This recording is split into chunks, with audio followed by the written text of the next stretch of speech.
This is how you break the cycle, because your thoughts are only as powerful as the attention you give them. The moment you take attention away from them, they're like ghosts. They disappear. You know that old idea that you can only ever see a ghost out the corner of your eye because the moment you turn and look at it, it's gone, right? Be confident, be bold, be authentic, but don't forget to take action. This is Ordinary to Badass, where our stories empower women to step into the spotlight of their own lives and pursue what they're truly passionate about. It's time to step into the arena and become more than just extraordinary. It's time to become a badass with your host, Marie Sonneman.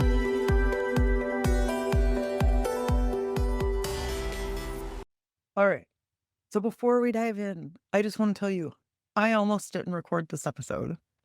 I am tired, like bone tired. Even if I'm being honest, I didn't feel it until today. It just kind of hit me. I worked 65 hours of my day job this week and did Ordinary to Badass stuff on top of that. So I'm smoked.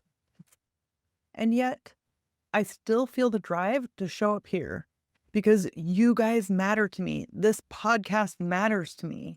I've been listening to a lot of self-help stuff lately because New Year, well, I always do, let's be honest.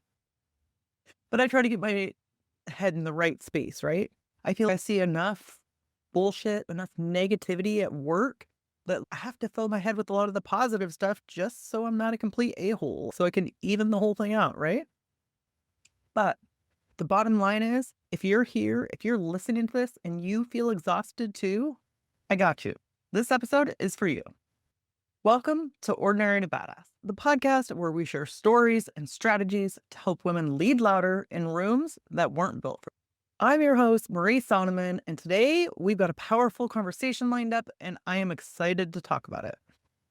This is a remix episode. Sometimes the most badass thing you can do is not create something new.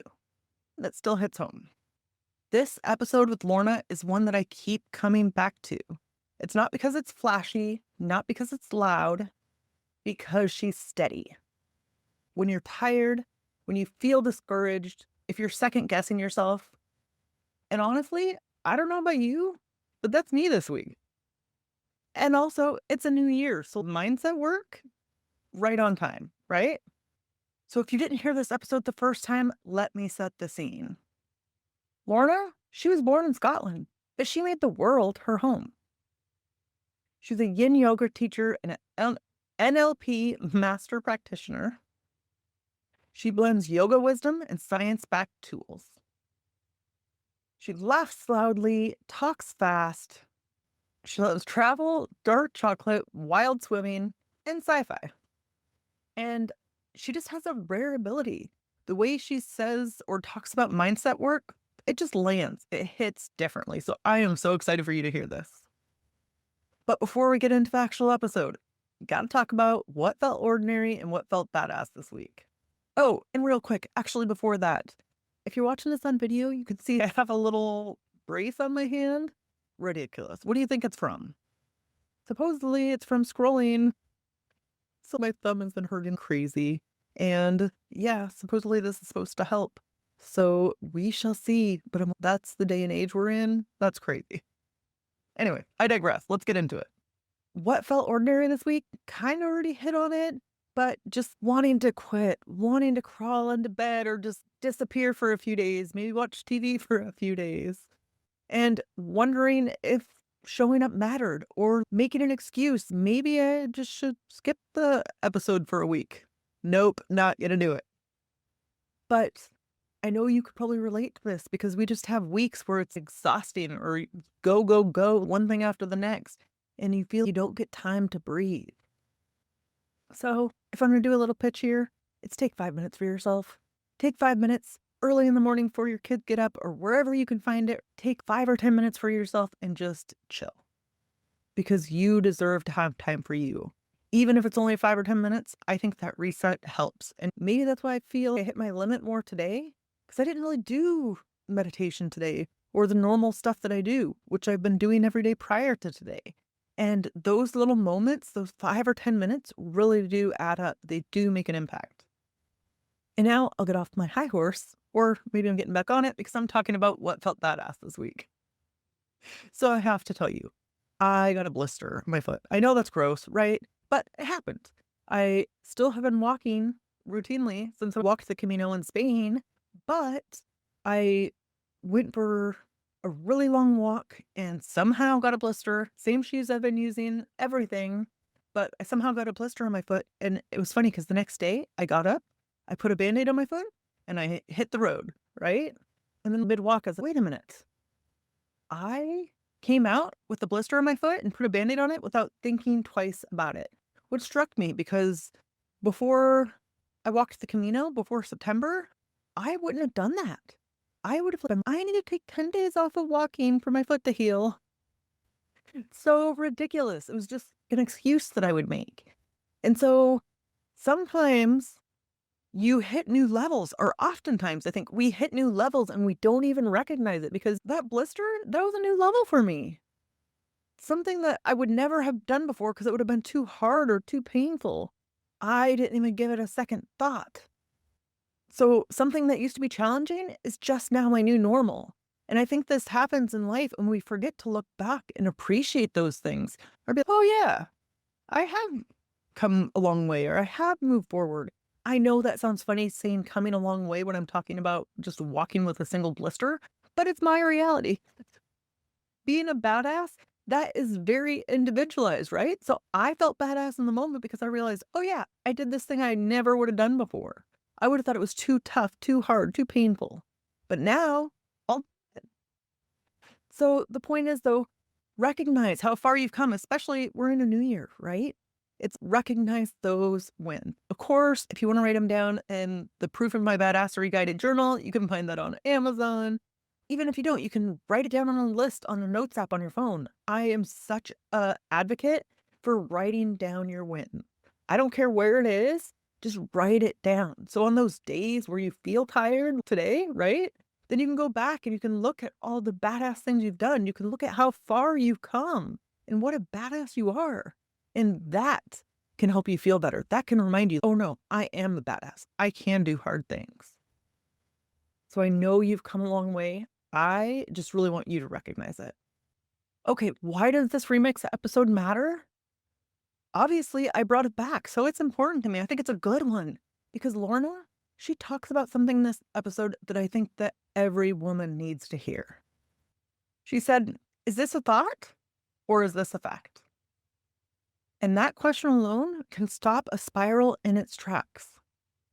And she talks about a process of taking your thoughts to court, becoming the observer instead of the critic, and breaking mental patterns when your brain doesn't want to shut up. And this isn't just hype. It's how you get through the day to day. Sometimes it's just the small tips and tricks, or somebody says something and it really hits home, and then you can apply it and it's a complete game changer.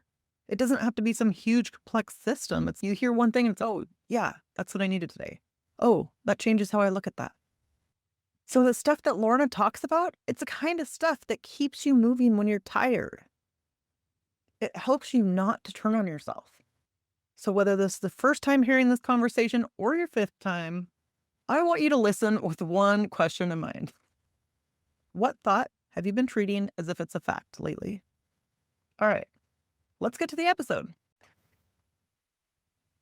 Welcome to Ordinary to Badass. Today's guest is Lorna Green. Lorna, thank you so much for being here. Excited to have you on the show. Thank you, Marie. So before we go any further, do you consider yourself ordinary or badass? That is such a great question.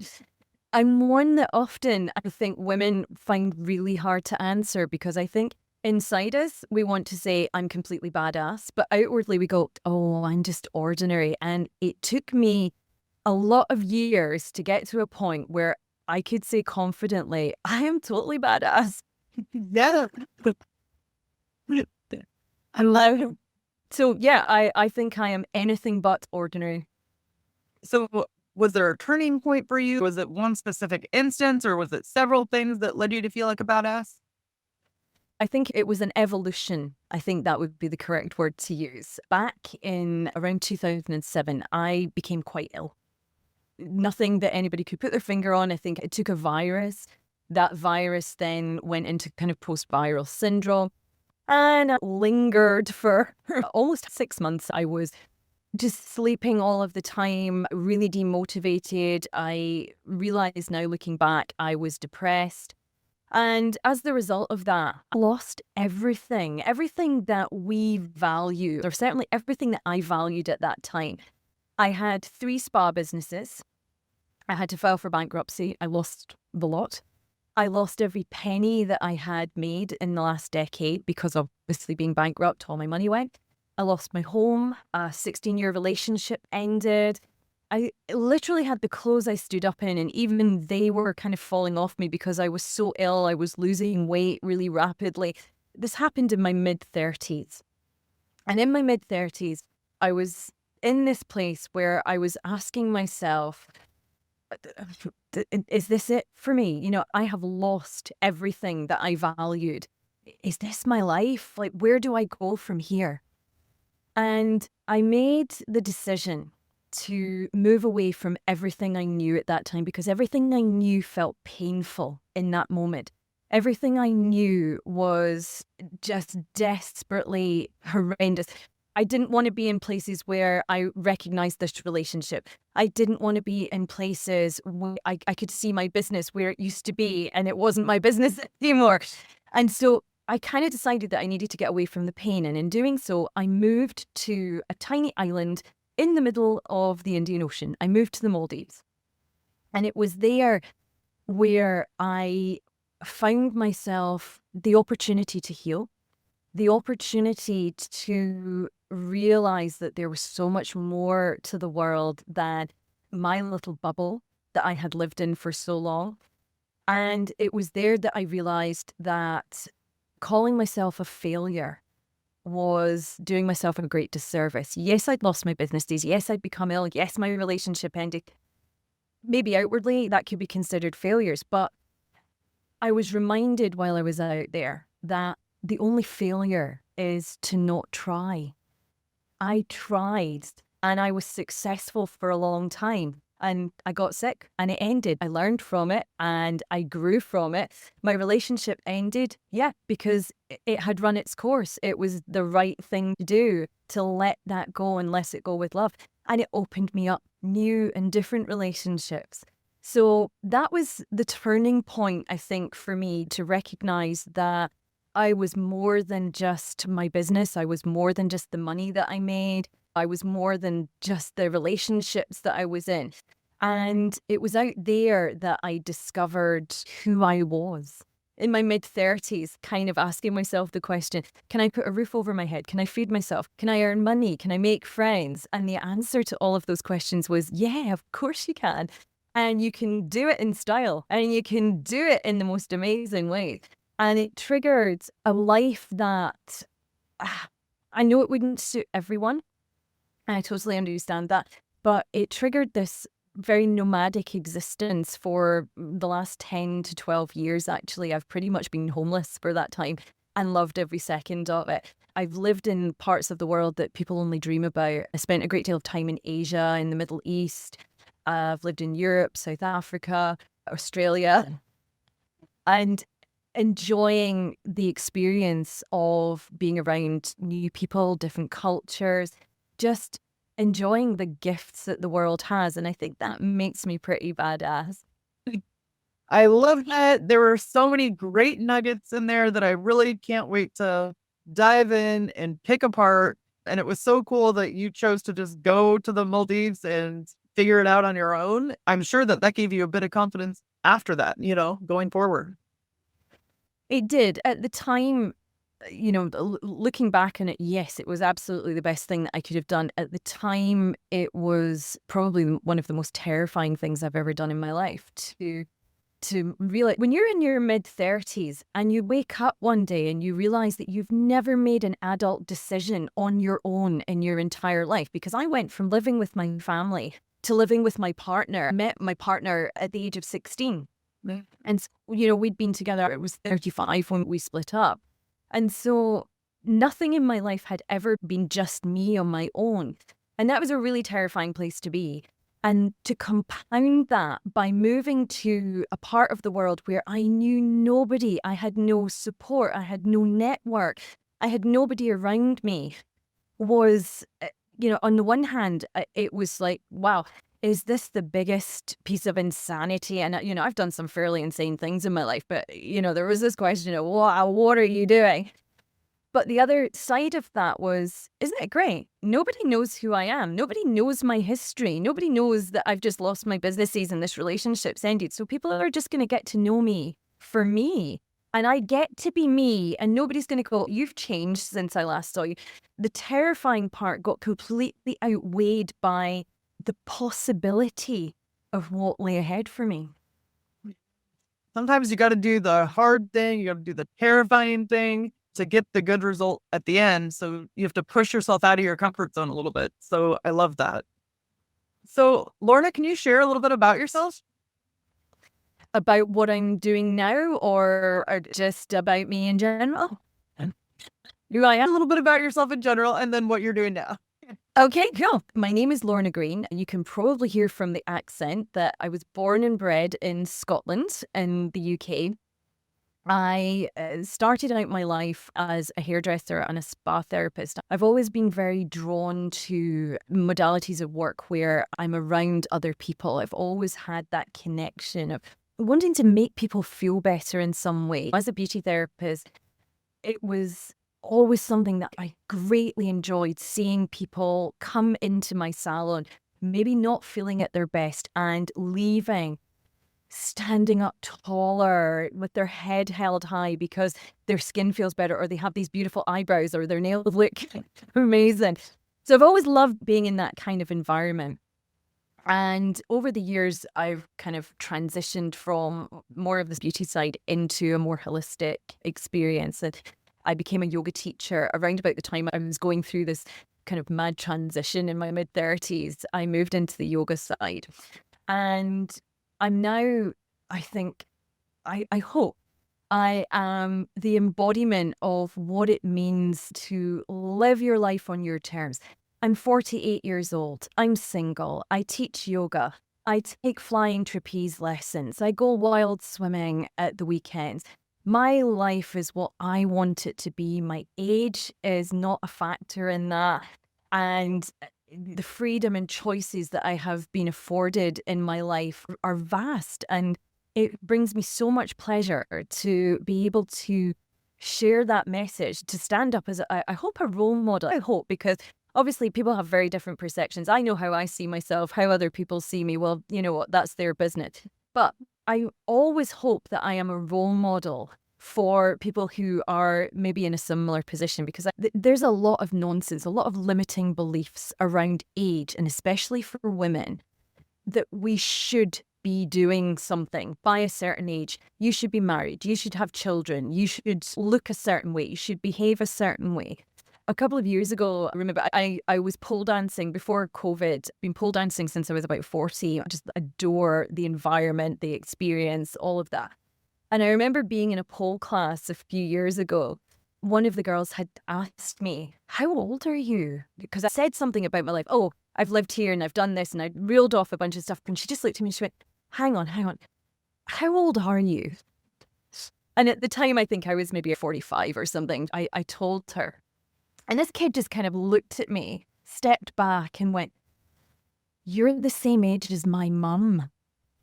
And I was like, okay, amazing. And she went, my mum would never do what you're doing. And in that moment, I thought to myself, why not? What's stopping her? Why can't she do it? You know, what is it about us? We seem to attribute age to certain things that we are allowed to do or not allowed to do. And I think that preconception is getting much better, but there's still a lot of limiting belief around that. So I want to be that role model that says, you know, your age is just a number, forget it. I was hula hooping earlier today and playing on the swings at the park. Why not?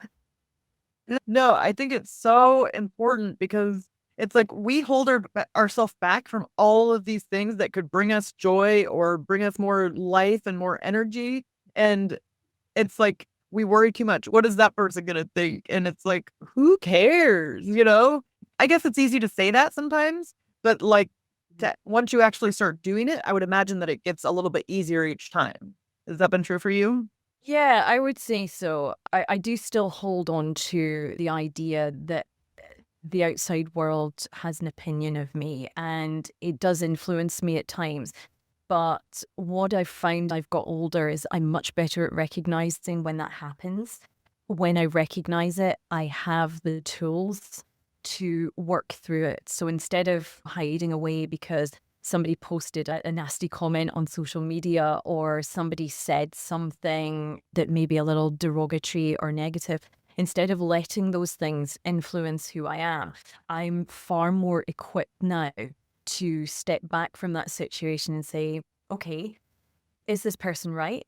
Do I agree with what they're saying? Or am I happy with the direction that I'm taking? And if so, well, you know what? I'm going to continue on that path.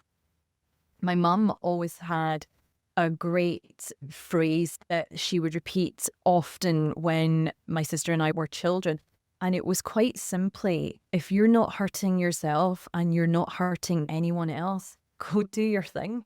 Go do whatever it is that you want to do.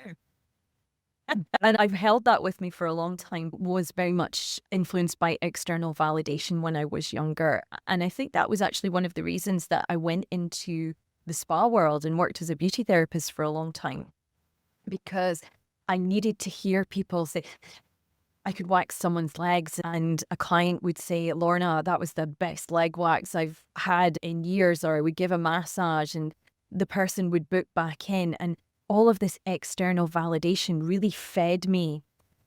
But where that becomes an issue is when you see 10 clients in a day, for example, and 9 of them think you're amazing, tell you that you're amazing. And you have that one person halfway through your day that goes, yeah, it was all right.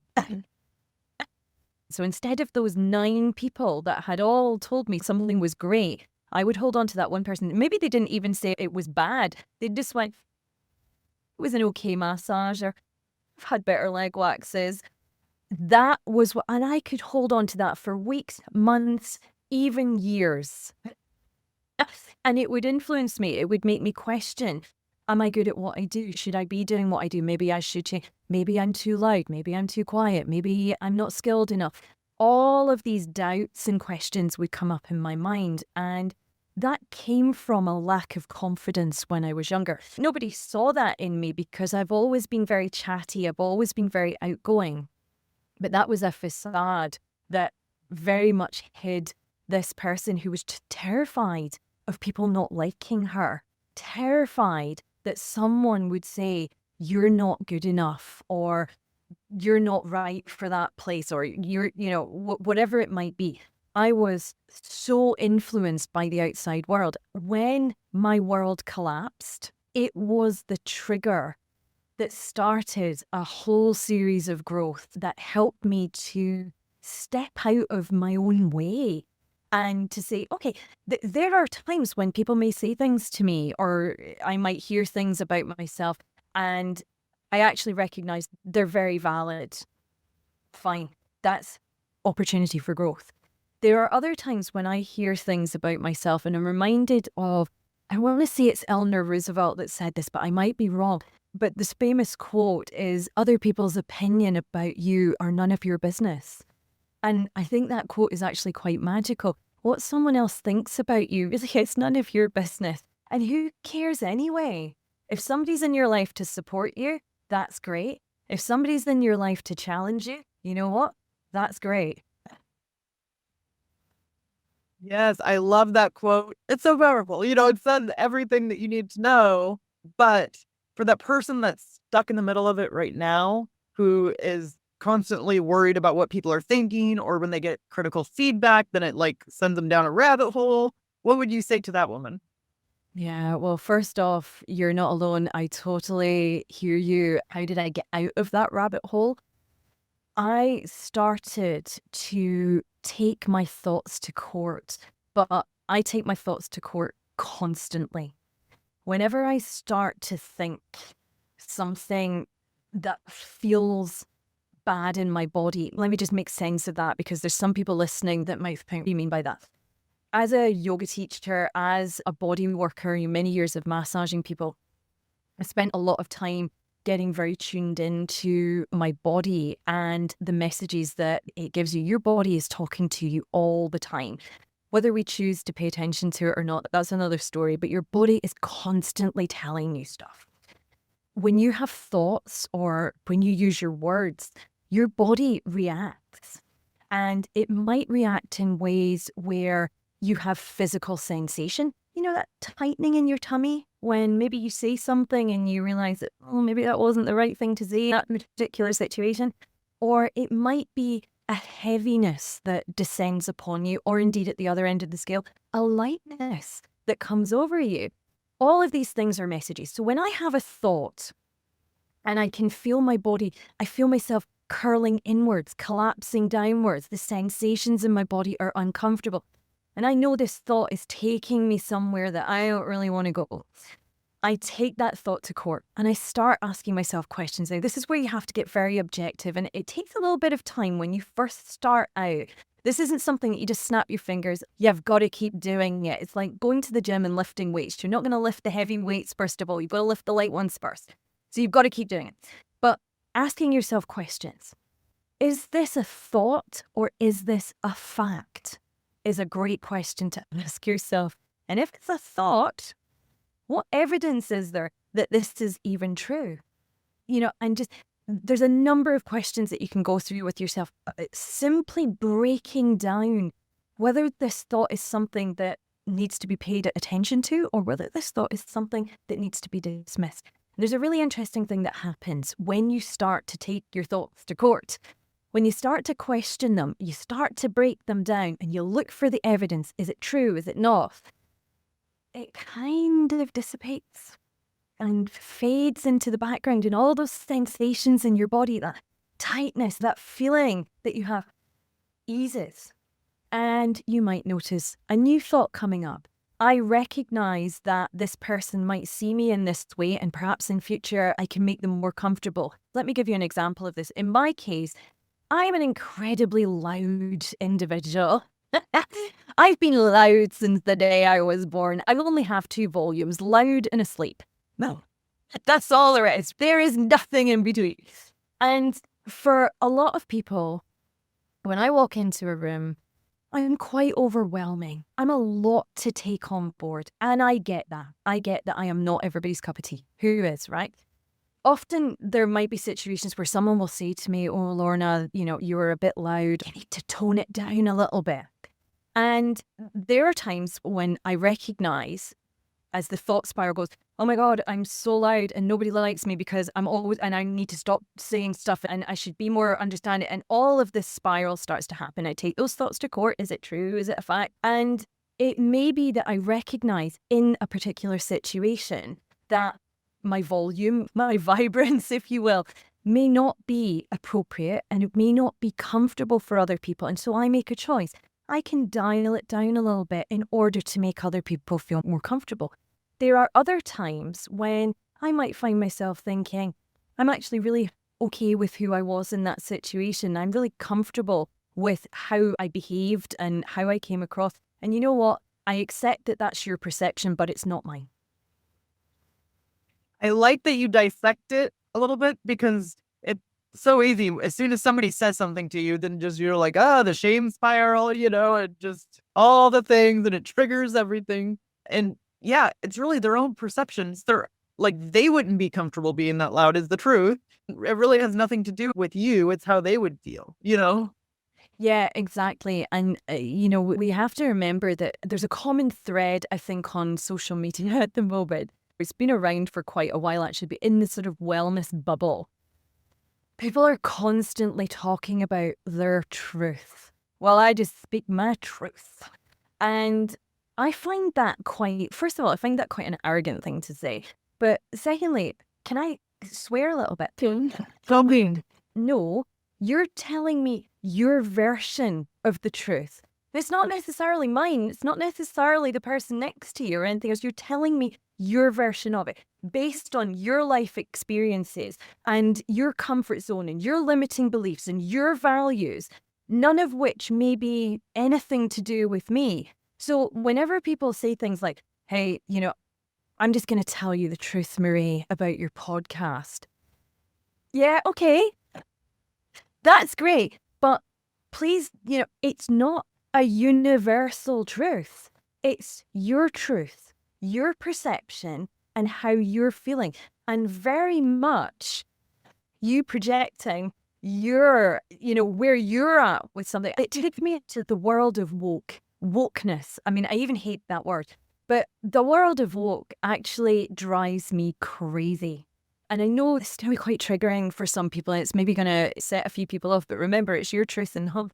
But the world of woke is just all about people getting super angry and going, you're not right. You're saying this thing and you shouldn't do that. And it's like, whoa, people, step back a little bit and look at your own stuff before you start telling other people what they're doing wrong and how they're not living their life in the way that they're supposed to.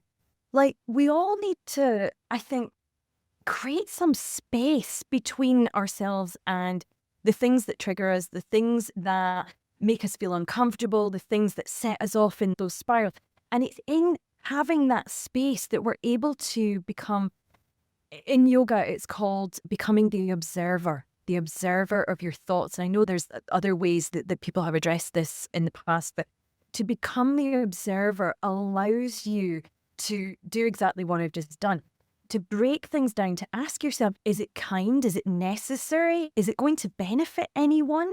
If I yell at this person and say, you should be doing this differently, or you should be behaving in this particular way, let me look at myself and how I'm projecting out to the world. What am I putting out into the world? How am I moving through the world? Am I doing it with kindness? Am I doing it with care?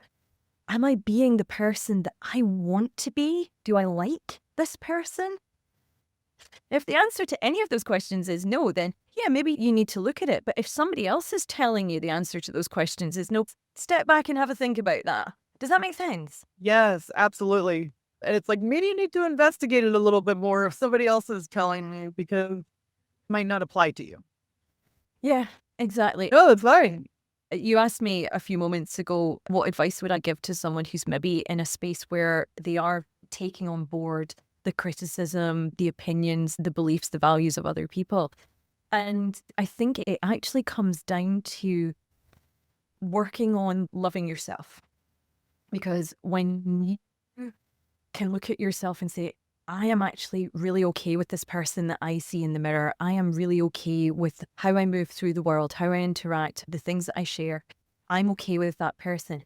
It's really hard for someone else to shake your foundation when you're in that place. And again, I know there are challenges around that. It's not always as easy as saying, well, you've just got to love yourself. It takes time. It takes some effort. You've got to put some effort and energy into that. But that is the foundation of anything else that anybody is going to tell you. All these self-help gurus out there, and they're going to say, I've got this 5-step system, and I've got this thing, and I've got this PDF that you can buy for $19.99, and it's going to change your world. You know, the one thing that's going to change your world is when you start to put self-love as a priority. It's not a luxury. It's not something that you fit into your busy day if you can. It's a priority. When you start doing that, that's when magic happens. That's what to put the bank on or put your money on is yourself, and loving yourself and investing time in yourself. I think that is huge. And it's like, why don't people talk about that at a younger age, or teach their kids that? God, I know. There's so many things that I don't have children, as I've said, but I look at my friends that have kids and I see the things that they're being taught at school. I know the things that I was taught at school. And I just find myself thinking over and over again, wouldn't it be amazing if schools taught us how to resolve conflict, how to love ourselves, how to prioritize not working every hour that God says, how to prioritize play and creativity and arts and theatre and all of these things that are, to me, really quite undervalued in this world because we place so much value on stuff and money and our value only comes by what we do. So I worked more hours than you this week, therefore I have greater value. That is, but I was that person that would work all the hours and do all the things and go, go, go, go, go. But it's like at a certain point that doesn't work for you anymore, you know? Right. So something you mentioned earlier was talking about the observer. And I wanted, can you talk about that a little bit? Oh, the chatter. Like a radio that's just on all the time, isn't it? My own self-talk is, I say is because it can still go down that route. I want to make sure that people understand that we're all on a journey, right? And I know how cliched that sounds. We're all on this journey. But whatever we're doing, there is never an end to it. I remember hearing this a long, long time ago when it was actually one of my very first yoga teacher trainings. And I remember one of my teachers saying, "You are now on a journey that will only end when you die." I remember sitting in his class kind of going, What? Really? And he then went on to clarify this and he said, self-growth and learning and this development that you're doing is something that never has an end because there's always something to learn. There's always somewhere to go. And when it comes to that self-chatter and becoming the observer, that is something that is just ongoing because life challenges us in different ways at different times. So meditation for me was the gateway into starting to get a little bit of control over the endless negative beating that I used to give myself.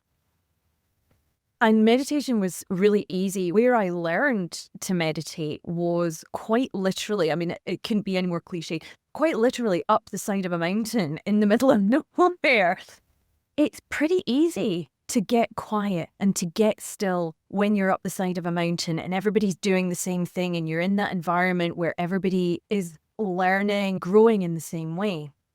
And what I realized was when I came back into, I think what you would call the real world, and the real world is not silent and it is not full of people who are doing the same thing. It's not full of people who are even close to the wavelength that you are now on. And there's all kinds of stuff going on. It might be work stress, family stress. The real world just bombards us on a daily basis with ways in which we can beat ourselves up. And that self-talk begins and snowballs, grows. What I realized was that the meditation that I had learned up the side of that mountain didn't always fit into my life and it didn't always work in the life that I was living, especially when I was traveled so intensely for a number of years. And so travel stress, being on an airplane where there's some guy sitting in the middle seat with elbows at 90 degrees and your flight's late, you're in a new city, the stresses, the opportunity for sort of self-berating was just numerous.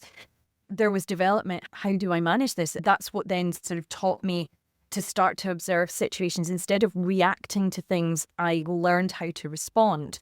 Took a long time. And I'm still not great at it, Marie. If I'm being really honest, I still react to stuff. And interestingly, when I do find myself going, whoa, where did that come from? Because I thought I was past that. But going back to the words of my beautiful teacher all those years ago, you're never past it. It's a journey, like an onion. You're just peeling back the layers and there's things that you think you've dealt with and then something will trigger you and it comes up again. But the difference is having the tools to say, all right, where did that come from? And how can I maybe prevent it from happening again? Or how can I take the edge off it from happening again? Maybe you can't prevent it. Maybe it's going to be something that comes up over and over. I don't know. But it's about having that maturity and not going back to the self-chatter, but coming back to your breath, doing something that breaks the cycle of chatter. These are the two things that I find in the real world work best for me. So it might be something as simple as doing some physical movement. If I'm sitting working at the computer and something's happening, I can feel myself getting, angry, stressed, whatever. Just getting up and doing 10 jumping jacks. Boom, boom, boom. And my brain's kind of going, why are we doing jumping jacks when we're having an argument with that person via email? You've broken the pattern. You can come back to it objectively. Does that make sense? In NLP, neuro-linguistic programming, there's a phrase that's often used. Can you smell fish? When you want someone to break a pattern, you ask them a really random question that makes them go, wait, what? Yes. But we were talking about my relationship with my father when I was 5, and you've just asked me if I could smell fish. This is how you break the cycle, because your thoughts are only as powerful as the attention you give them. The moment you take attention away from them, they're like ghosts. They disappear. You know that old idea that you can only ever see a ghost out the corner of your eye because the moment you turn and look at it, it's gone, right? Right. It's the same with your thoughts, only in reverse. The more attention you give to your thoughts, the more powerful they become. The second you take your attention away from them, they just like mist. They dissolve.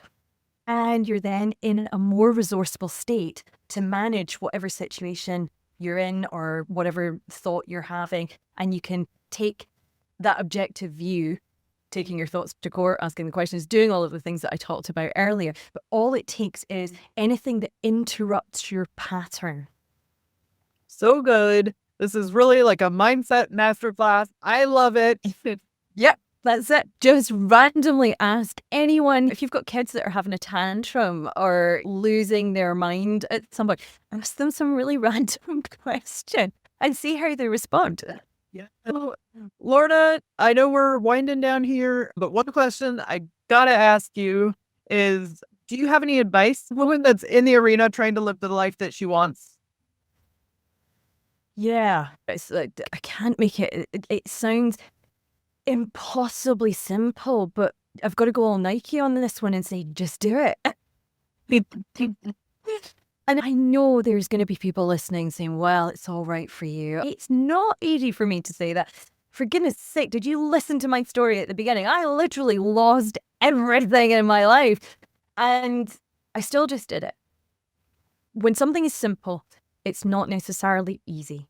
The two things are not the same, but the simplest route to anything you want is to just do it. Now, that doesn't mean jacking in your job and trying to do your own thing. There's steps that you can take to temper the shock of whatever it is you're going to change. But I think the first thing that anybody needs to do, and we're not always very good at that. Actually, this comes down to a little bit of meditation, and breath work really helps with this.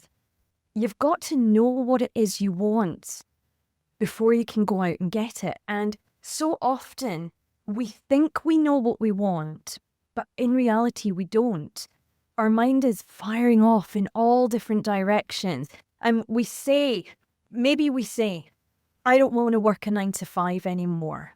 And maybe we say, I don't want to be in this relationship. Or maybe we say, whatever. But somewhere in the back of our mind, we kind of do still want to be in that relationship, and we kind of do still want to be in that job.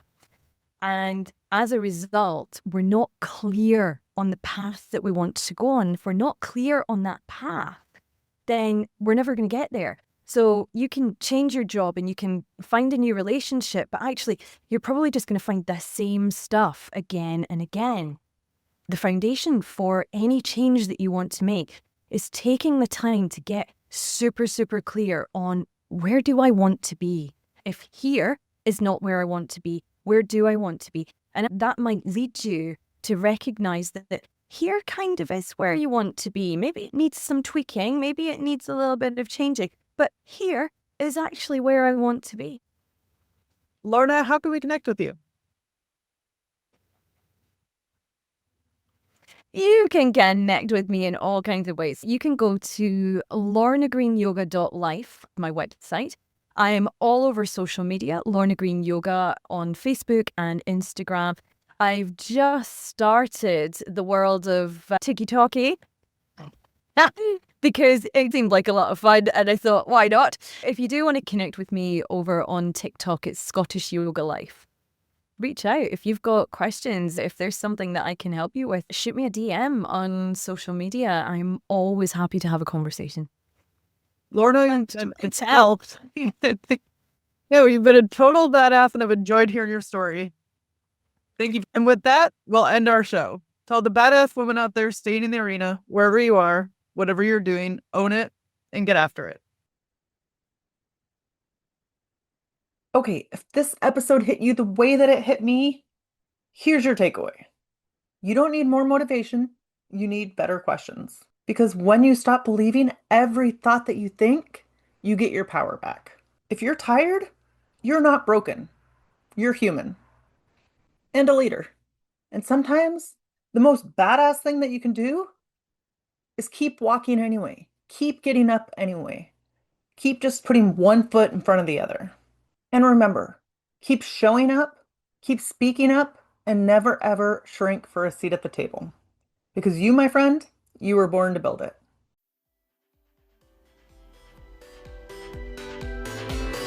Now that you've listened to this episode of Ordinary to Badass, we want to hear from you. Go to our website, ordinarytobadass.com/podcast, and submit your own experience on how you took your life from ordinary to badass and get the chance to be on a future Spotlight episode of the show. That's ordinarytobadass.com/podcast. While you're waiting for the next episode of the show, wipe off the sweat, dust off the dirt, and get back in the arena.